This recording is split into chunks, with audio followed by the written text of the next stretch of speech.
तुरुंगात बसले त्या नेत्यांचा फोटो यांना बॅनरवरती लावायला सांगतो. त्यांनी आम्हाला अकला शिकवायचा प्रयत्न करू नये. त्यांनी या लोकांचे अजूनही 5 लाख रुपयापेक्षा जास्त ठेवी अजूनही 3000 लोकांच्या मिळायच्या बाकी आहे. या कशा मिळतील? कारण 5 लाखाच्या आतले पैसे कोणी दिले? ते शेका पक्षाने नाही दिले, शेका पक्षाच्या कार्यकर्त्यांनी नाही दिले. ते पैसे या ठिकाणी केंद्र सरकारच्या कायद्यामुळे मिळाले. आधी काय कायदा होता? आधी कायदा होता 50,000 रुपये जर एखादी बँक बुडाली तर तुम्हाला इन्शुरन्सचे मिळतील. कधी मिळतील त्याची काही पत्ता नाही. पण मोदींचं सरकार आलं आणि त्यांनी निर्णय घेतला की 50,000चं लिमिट आपण 1 लाखावर नेऊया. मग 1 लाखाच्या आतल्या ठेवींना संरक्षण मिळायला लागलं. मग त्याच्यानंतर मोदी सरकारनं पुन्हा गेल्या सरकारच्या मध्ये निर्णय घेतला की आता 1 लाख नाही 5 लाख रुपयापर्यंतच्या ठेवींना आपण संरक्षण देऊ. आणि म्हणून लोकांचे 5 लाखाच्या आतले पैसे हे लोकांना परत मिळू शकलेले आहेत. आणि याच्यामध्ये सुद्धा ज्यांच्या ठेवी 20 लाखाच्या होत्या त्या 20 लाखाच्या ठेवी 5-5 लाखाचे त्याचे चार तुकडे केले आणि मग त्यांना ते पैसे मिळाले. म्हणजे हे पैसे जे लोकांना 5 लाखाच्या आतले मिळालेले आहेत हे मिळण्यासाठी फक्त आणि फक्त मोदींचं सरकार आणि भारतीय जनता पार्टीच कारणीभूत आहे. आणि ज्या वेळेला आम्ही लोकांच्यासाठी मांडतो, खरं तर याच्यातले कितीतरी ठेवीदार, कितीतरी खातेदार शेतकरी कामगार पक्षाचे कार्यकर्ते होते. याच्यातले कितीतरी लोक त्यांना साहेब साहेब बोलणारे होते. आज या ठिकाणी मला सांगायचंय, ज्यावेळेला इथे पनवेलच्या कोर्टामध्ये जेव्हा त्यांचा जामीन अर्जाची सुनावणी चालली होती, 50-50 जण शेतकरी कामगार पक्षाचे पुढारी जाऊन त्या खुर्च्यांमध्ये बसायचे आणि आज साहेबाची सुटका होईल आणि साहेबाची सुटका झाली तर आम्ही हत्तीवरून त्यांची मिरवणूक काढून हत्तीवरून साखर वाटू. कोणाची हत्तीवर मिरवणूक काढणार? कुठल्या या ठिकाणी देशासाठी न कुठल्या त्या ठिकाणी जनतेच्या कामासाठी हे जेलमध्ये गेलेले आहेत. हे जेलमध्ये गेले लोकांचे पैसे, लोकांच्या घामाचे पैसे बुडवले म्हणून हे तुरुंगात गेलेले आहेत. त्या हजारो लोकांचा तळतळाट त्यांना अजूनही लागतोय आणि म्हणून त्यांना जामीन मिळत नाहीये. हे सुद्धा त्यांच्या बगलबच्च्यांनी लक्षात ठेवलं पाहिजे. आणि अशा परिस्थितीमध्ये या लोकांनी आम्हाला शिकवावं. भ्रष्टाचाराचे कितीतरी आरोप रामशेठ ठाकूर साहेब आणि आमच्यावरती केले. एक आरोप भ्रष्टाचाराचा एवढ्या त्यांच्या हयातीत जोपर्यंत तुरुंगाच्या बाहेर होते तोपर्यंत सिद्ध करू शकले नाही. आता त्यांचे बगल बच्चे वेगवेगळ्या पद्धतीची कोल्हेकुई करतात. त्यांना सुद्धा या ठिकाणी शक्य झालेलं नाही. कारण रामशेठ ठाकूर साहेबांच्या नेतृत्वाखाली काम करत असताना आजवरच्या आयुष्यात रामशेठ ठाकूर साहेबांनी आम्हाला सातत्याने धडा दिला की आपण करतो त्या व्यवसायात ते पैसे राजकारणात टाकू. राजकारणात ते पैसे घरात न्यायची वेळ येईल तेव्हा आपला या ठिकाणी राजकारण आवडतं घ्यायचं. या ठिकाणी अशा पद्धतीच्या स्पष्ट सूचना रामशेठ ठाकूर साहेबांनी आजवर दिल्या आणि त्या पद्धतीनं काम केल्यामुळं तुमच्या सगळ्यांच्या आशीर्वादानं आजवर 15 वर्ष काम करतोय आमदार म्हणून. एक भट्टा या ठिकाणी भ्रष्टाचाराचा माझ्यावरती लागू शकला नाही. त्याचं कारण तुमचा आशीर्वाद आहे आणि रामशेठ ठाकूर साहेबांची ती शिकवण आहे. भारतीय जनता पार्टीच्या नेत्यांचा हा आदर्श आपल्याला घालून दिलेला आहे. या देशाचे केंद्रीय मंत्री, थोडा वेळ तुमचा जास्त घेतोय, गडकरी साहेब यांच्या नेतृत्वाखाली पहिला ब्रिज हा आपल्याला विसुंबे गावाला मिळाला होता 2002 साली. ज्या वेळेला निवडणुका झाल्या पनवेल महापालिकेच्या, त्या पनवेल महापालिकेच्या निवडणुका झाल्यावर ते JNPT मध्ये आलेले होते आणि त्यांनी मला सांगितलं, प्रशांत तुझी महापालिका झाली, महापालिकेमध्ये आता भाजप जिंकून आली, पण मी अनेक ठिकाणी बघतो की महापालिकेची एक कमिटी असते, स्टँडिंग कमिटी, की ज्याच्या पुढे महापालिकेची सगळी टेंडर मंजूर करायचा अधिकार त्या स्टँडिंग कमिटीला असतो. आणि बऱ्याच वेळेला ती स्टँडिंग कमिटी सत्ताधारी पक्ष असू दे का विरोधी पक्ष असू दे, हे एकमेकांमध्ये त्यांचं अंडरस्टँडिंग इतकं चांगलं असतं का सगळे प्रस्ताव हे धडाधड पास होऊन जातात आणि प्रत्येक कामामधून त्या स्टँडिंग कमिटीला काही ना काहीतरी मिळतं. त्या कमिटीला स्टँडिंग कमिटी न बोलता आता म्हणे मी अंडरस्टँडिंग कमिटी बोलतो असं गडकरी साहेब म्हणाले प्रशांत तुझ्याकडून मला अपेक्षा आहे का तुझ्या महापालिकेची तू अंडरस्टँडिंग कमिटी होऊ देऊ नको. आणि मी गडकरी साहेबांना 5 वर्ष पूर्ण झाली त्यानंतर प्रशासक बसला, गडकरी साहेब कार्यक्रमाला आपल्याकडे आले होते. ते गडकरी साहेबांना सांगितलं, साहेब 5 वर्ष महापालिकेनं काम केलं, भ्रष्टाचाराचा एक डाग त्या महापालिकेवरती लागलेला नाही. असा स्वच्छ कारभार भारतीय जनता पार्टीच्या नेतृत्वाखाली त्या पनवेल महापालिकेने केलाय.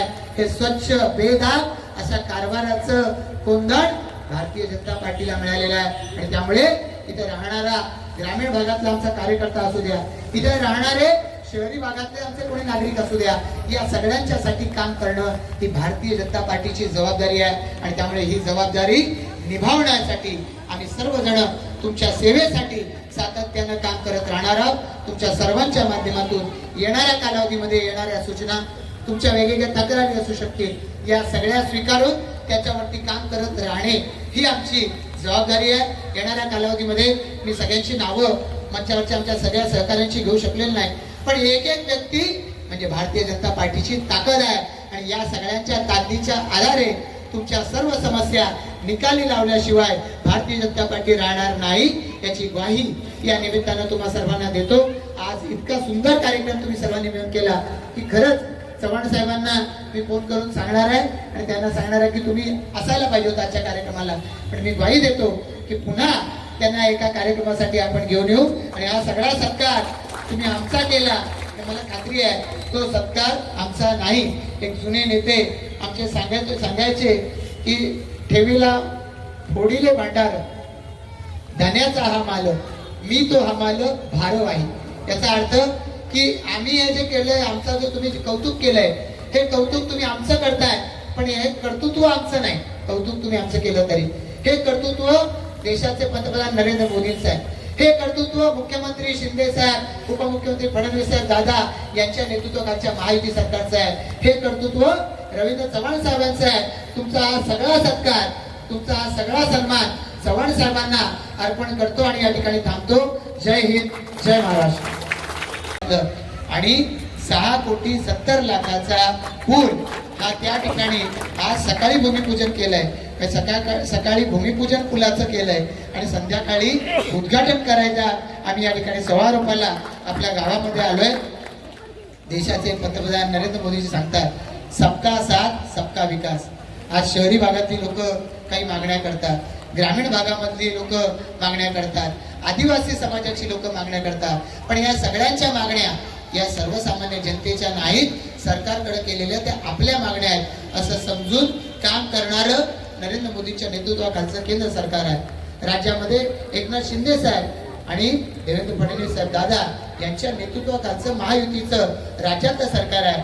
ही सरकार जोपर्यंत आहे तोपर्यंत पनवेल तालुक्याला विकासाला कुठलाही निधी कमी पडणार नाही याची खात्री या निमित्तानं मी तुम्हाला देतो.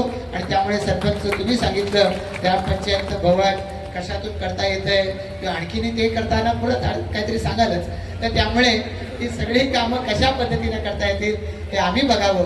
पण या ज्या ज्या काही गोष्टी होणार आहेत या चांगल्या दर्जाच्या झाल्या पाहिजे. आता पूल केलाय, पुलावर येता येता त्या TIPLच्या इंजिनियरला मी सांगितलं का रस्ता जिथून सुरू होतो तिथं जे डांबर केलंय ते मला तितकंसं काही ठीक वाटत नाही. तर त्यांनी सांगितलं त्याच्यावरचा एक कोट करायचा अजून बाकी आहे, कारण रस्त्याच्या शेजारची गटारांची कामं बाकी आहे. ती पूर्ण झाली की त्या गटारांपर्यंत पूर्ण रस्त्याचं डांबरीकरण करताना त्याच्यावरती शेवटचा कोट द्यावा लागतो. मी सांगितलं त्याच्या आधी जर आता केलेला रस्ता खराब होणार असेल तर तुम्हाला ते काम आधी करावं लागेल.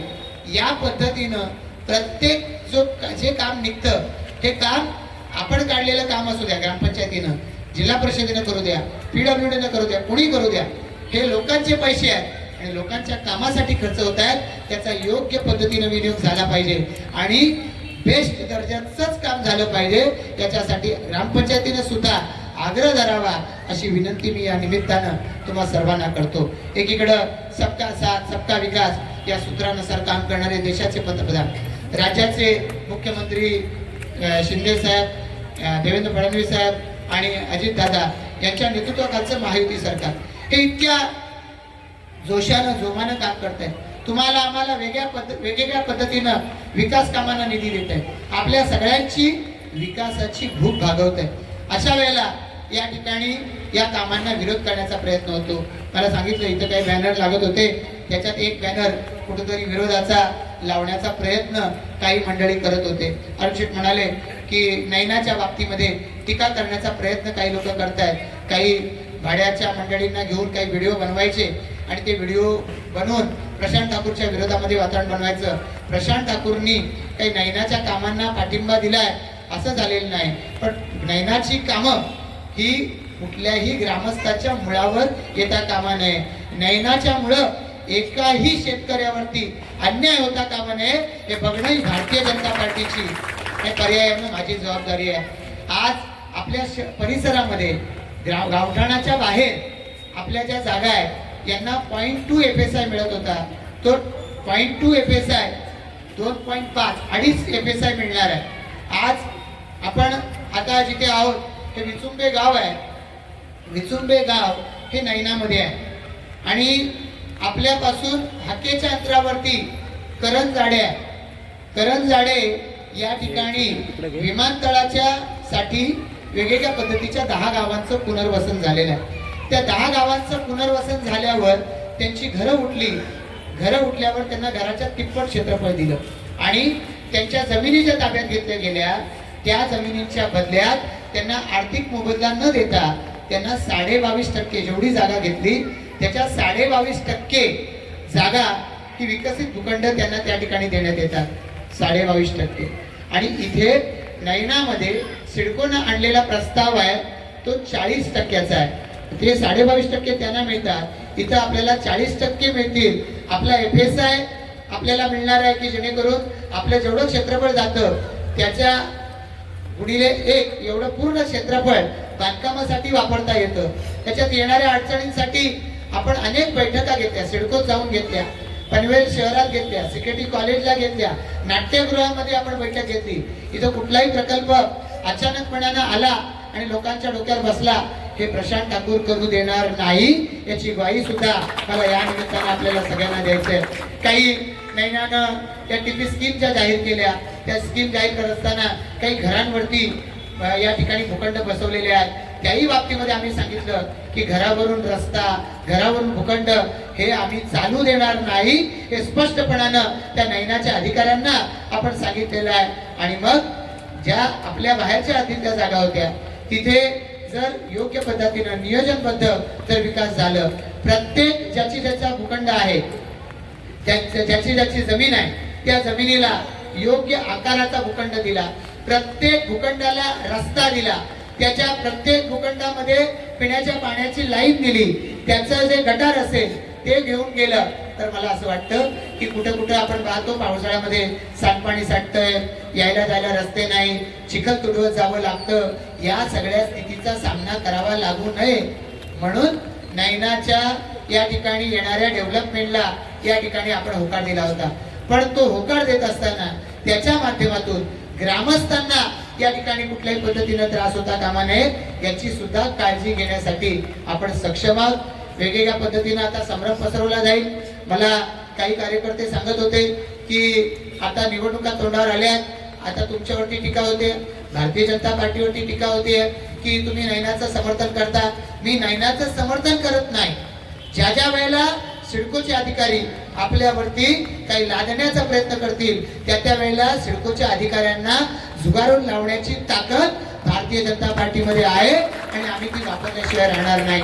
पण इथे ज्या लोकांनी कर्नाळा बँकेचे 520 कोटीचे घोटाळे केले, आता तो 580 कोटीपर्यंत गेला.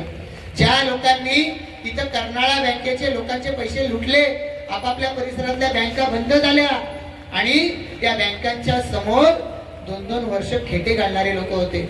आमचे डिपॉझिट आहे कधी मिळतील, आमचं या ठिकाणी FD मध्ये पैसे ठेवले कधी मिळतील, 2 वर्ष त्यांना उत्तर मिळत नव्हतं. त्यावेळेला त्या सगळ्या लोकांच्यासाठी भारतीय जनता पार्टी भांडली आणि भारतीय जनता पार्टीच्या वतीनं आपण RBI वरती मोर्चा काढला.